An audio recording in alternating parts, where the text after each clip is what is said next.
It's SALT 2019, and I'm here with Margo Cook, the president of Nuveen Advisory Services.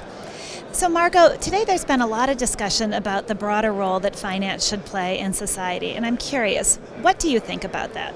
No, I think it's a great question. So what's interesting about the conversations that are going on here is that you've got asset owners, you've got asset managers who've come together to talk about the role of alternatives. But what's really underlying all of this is that people are really thinking about the E, the S, and the G, environment, society, and governance factors. And it's sort of making its way through all the conversations we're having. I hear it from clients, and I'm hearing it from the conversation here. And what it really says to us is that there's a real understanding of there's a role that we can play to influence all of those factors that we can play through as asset managers. Why do you think that's happening today? Why now?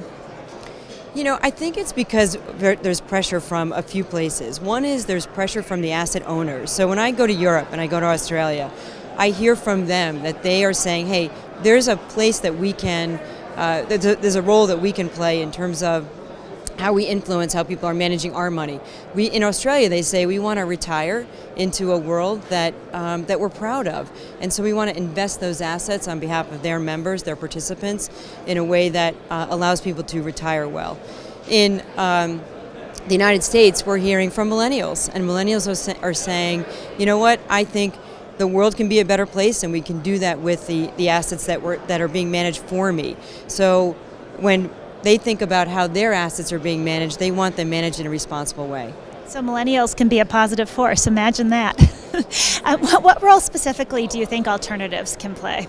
So alternatives are really a good diversifier in portfolios. They can also hedge against inflation. There is a real opportunity here to introduce alternatives also into retail investors' portfolios. So if you think about it, a retail investor today who has their 401k, they probably have equities and fixed income. They probably don't have exposure to real estate. They don't have exposure to long duration assets like farmland.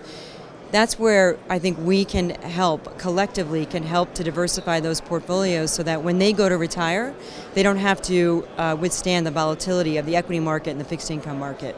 Thank you so much for being here with us. So I find it really interesting that the world's biggest investors are concerned about the broader role that finance plays in society, and it's a constant topic here at SALT 2019.